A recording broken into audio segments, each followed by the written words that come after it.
안녕하세요. 작가 김은영입니다. 지난번 영상에서는 2장 3꼭지 직장 밖의 생활을 경험할 준비를 하라를 낭독해 드렸는데요. 오늘은 이와 관련된 얘기를 해보도록 하겠습니다. 지금 40, 50대 직장인들은 인생 2막을 어떻게 준비해야 잘하는 것인지 한편으로는 두려움을 갖고 생활하고 있습니다. 만 60세 정년퇴직 이후에도 40년의 세월이 기다리고 있다니 어떻게 준비해야 하는 것인지 막막하게만 생각됩니다. 저희 경우에는 만 54세에 대기업에서 명예퇴직하면서 회사에서 제공하는 전직 지원 서비스를 받았습니다. 같이 퇴직한 동료와 전직 지원 서비스 업체에 다니면서 퇴직 후의 삶과 재취업에 대해 알아가는 시간이 되었습니다. 그리고 이제까지 겪어온 직장 생활보다 육체적, 정신적으로 더 힘들지만 소득은 상당히 낮은 생활이 기다리고 있다는 것을 알 수 있었습니다. 제가 40 시절에는 대기업에서 정년퇴직하면 인생 후반 편하게 살 수 있을 것이라고 어설픈 예측을 하고 있었습니다. 그러나 15년이 지난 퇴직 시점에는 사람의 기대 수명이 늘어나 100세 인생이 되면서 퇴직 후에도 약 40년의 세상이 기다리고 있다고 합니다. 자신의 건강 상태는 부모 세대와는 달리 젊음과 청춘으로 무장되어 있는데 단지 정년퇴직이라는 족쇄로 주된 업무에서 쫓겨나야 하는 사회 시스템인 것입니다. 제가 명예퇴직 시점 가정 상황은 자녀 3명 중 1명만이 직장인이고 1명은 대학생, 또 1명은 고등학생이었습니다.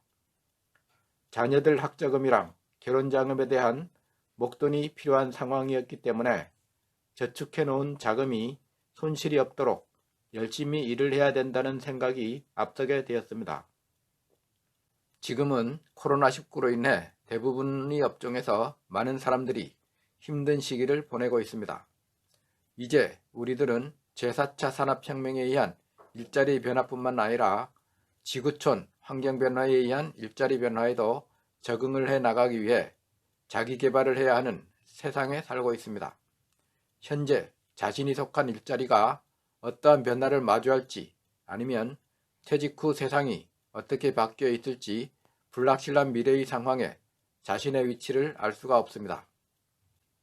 이러한 미래 환경에 적응해 나가기 위해서는 고 이건희 회장의 프랑크푸르트 선언에서 마누라, 자식 빼놓고 다 바꿔라 라고 말하고 삼성 신경영으로 실천에 옮긴 것처럼 자신에게 극적인 변화를 선언하고 실천을 해야 합니다. 지금 이 자리에 연연하게 된다면 불확실한 미래 앞에 무방비로 자신을 노출시키게 됩니다. 퇴직 시기가 가까워서 어떻게 살아가지 하게 된다면 다시 자신의 위치를 찾기까지 힘든 시기를 보낼 수밖에 없습니다. 아직도 대기업 후배 동료들을 보면 퇴직이 가까운 시점까지 회사 일에만 집중하는 모습에 안타깝기만 합니다. IMF 외환위기에 조기 퇴직한 한 동료는 퇴직 후 음식업 창업을 하여 생활하다가 지난해 말에 그만두었다고 합니다. 그리고 이제까지 해오던 자신의 직업과는 달리 전기기사 자격증을 따기 위해 공부를 하고 있다고 했습니다. 지인으로부터 전기기사 자격증을 취득하면 소득이 적지만 취업자리가 있다고 해서 도전하게 되었다고 합니다. 또 다른 동료는 2008 금융위기 이후 퇴직하여 하고 싶은 여행을 하고 나서 공인중개사 자격증을 취득하고 공인중개사업을 하고 있던 가족과 함께 업을 하게 되었습니다. 사무실을 중심지에 선점하여 얼마간 사업을 잘하고 있었습니다.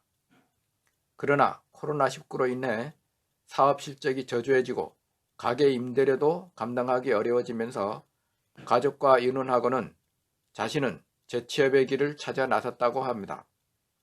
이곳저곳 자신의 재취업 사실을 알리고 다녔습니다. 다행하게 자신의 전공과는 다르지만 인맥이 소개로 채용 면접에 도전하여 합격하고 자신의 성향에 맞는 직장에 다니게 되었습니다. 위 두 경우를 보면 퇴직 후 인맥의 도움으로 방향을 잡아가고 있는 모습을 볼 수 있습니다. 이제 퇴직 후의 생활은 남의 일이 아닌 것입니다. 직장 다닐 때는 막연하게만 생각하고 지내오게 되지만 막상 퇴직을 앞두게 된다면 그때서야 어찌해야 할지 모르는 때늦은 후회가 밀려오게 되는 것입니다.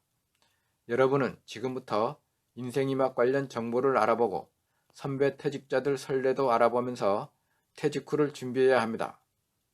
현재 퇴직자 신중년을 위한 일자리 정보는 워크넷 또는 지자체 중장년 일자리 센터에서 알아볼 수 있습니다. 그러나 일자리 범위가 경비원, 택배원, 간병인, 요양보호사, 주차관리원 등등 일자리를 구하겠다는 퇴직자의 욕구와는 맞지가 않습니다. 이렇듯 준비가 안 된 퇴직은 앞으로 닥쳐올 경제적 어려움에 대한 마음의 준비가 안 되어 있는 것입니다. 경제적으로 자유롭지 못한 상태에서 직장에서 퇴직하게 된다면, 그리고 얼마 가지 않아 자신의 욕구에 맞는 재취업할 수 있는 길이 주어지지 않는 현실을 마주하게 된다면 정신적 고통이 엄습하게 되고 망연자실한 상태에 빠지게 됩니다. 직장 다니면서 퇴직 후를 어떻게 준비해야 할지 모르겠다면 저는 그동안 멀리했던 도서관을 이용하라고 조언을 합니다. 여러 장르의 책을 읽으면서 자신이 마음에 가는 분야를 찾으면서 하나씩 접근을 해보는 것입니다. 그러한 가운데 자신에게 맞는 한 권의 책이 여러분 앞에 펼쳐질 수 있는 것입니다. 그때 두려움 없이 잡을 수 있는 모든 준비가 되어 있어야 하는 것입니다. 혼자 하기 힘들다면 전문 멘토와 함께 준비해 나가시면 됩니다. 지금 여러분에게는 조급한 마음을 내려놓는 것이 중요합니다. 그리고 앞으로 여러분의 인생이막에 어떠한 변화가 닥쳐와도 자신감을 갖고 대응해 나갈 수 있도록 지금부터 준비해 가야 하는 것입니다. 저자는 하루라도 일찍 독자 여러분이 자신에게 맞는 콘텐츠를 찾아 평생 현역의 길을 개척하고 행복한 100세 인생을 누리시기 바랍니다. 끝까지 시청해 주셔서 감사합니다. 영상이 도움이 되었다면 구독과 좋아요를 눌러주세요. 구독과 좋아요는 저에게 큰 힘이 됩니다. 오늘도 건강한 하루 되세요. 감사합니다.